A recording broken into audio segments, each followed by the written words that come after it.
مهندسين يا جماعه رايح، وده اللي جاي من الدقي، تمام، وده محمد رمضان وعامل قلبان وقافل الدنيا، جميع الاتجاهات واقفه، تمام، ورجال الامن واقفين بيتفرجوا عليه، والكاميرات بتصور في كل ناحيه.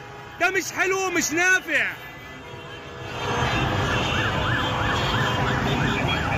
اهو اهو مصر كلها وقفت اهي، تمام. الناس شايفه الرساله دي لوزاره الداخليه وللرئاسه مخصوص.